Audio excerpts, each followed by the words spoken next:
அப்பா கற்றுக் கொடுத்த பாடம். ரத்தத்திலே ஒரு சில விஷயங்கள் நமக்கு ஊறி போயிருக்குன்னு சொல்லுவாங்க. அது என்னன்றதை நம்ம இந்த வீடியோவில் பார்ப்போம். ஒருவர் தன்னோட 2 குழந்தைங்களையும் கூப்பிட்டுட்டு விளையாட்டு அரங்கத்துக்கு போகிறாரு.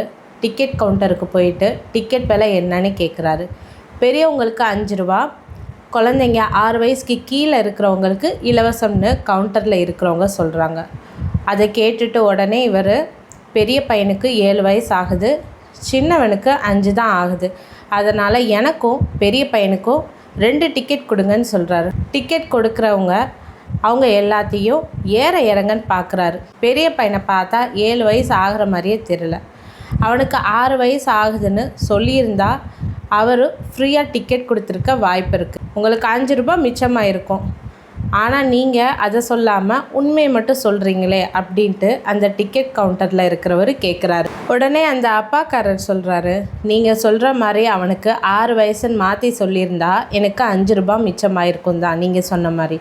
ஆனால் அதை பார்த்து வளர்கிற என்னோட மகனோட மனதில் ஒரு 5 ரூபாய்க்காண்டி நம்ம அப்பா பொய் சொல்லியிருக்காருன்ற நினப்பு உண்டாகிரும். அந்த நினப்பை யாராலையும் கடைசி வரைக்கும் மாற்றவே முடியாது. அது மட்டும் இல்லாமல் எந்த காரணத்துக்காகவும் அவன் பொய் சொல்லக்கூடாது, நேர்மையாக வாழணும்னு சொல்லிட்டு என்னை பார்த்து அந்த விஷயங்களை கற்றுக்கறணும். இது ஒரு வாய்ப்பாக அமைஞ்சிருக்கு நான் நினைக்கிறேன் அப்படின்ட்டு அந்த டிக்கெட் கவுண்டரில் இருக்கிறவர்கிட்ட சொல்கிறாரு. இதனால் தான் பெரியவங்க குழந்தைங்களுக்கு நல்ல விஷயங்களை மட்டும் சொல்லி வளர்க்கணும்னு சொல்கிறதுக்கான முக்கியமான காரணம். உங்கள் குழந்தைங்கள் எப்படி இருக்கணும்னு நீங்கள் நினைக்கிறீங்களோ நீங்கள் அவங்களுக்கு ஒரு உதாரணமாக வாழ தொடங்கணும். அவங்க முன்னாடி எந்த காலத்துலேயும் பொய் சொல்லி பழகக்கூடாது.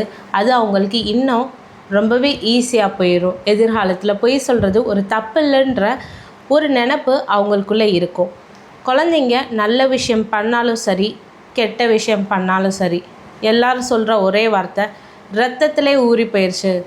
நல்ல விஷயம் பண்ணால் அவன் ஏன் ரத்தம் அப்படின்னு சொல்லுவாங்க. இதே குழந்தைகள் தவறு செஞ்சால் யாருக்கிட்டேருந்து இதை கற்றுக்கிட்ட அப்படின்னு சொல்லுவாங்க. குழந்தைகள் நல்ல முறையில் வளரணும்னா பெற்றவர்கள் ரொம்பவே கவனமாக ஒவ்வொரு செயலையும் பார்த்து பண்ணணும்.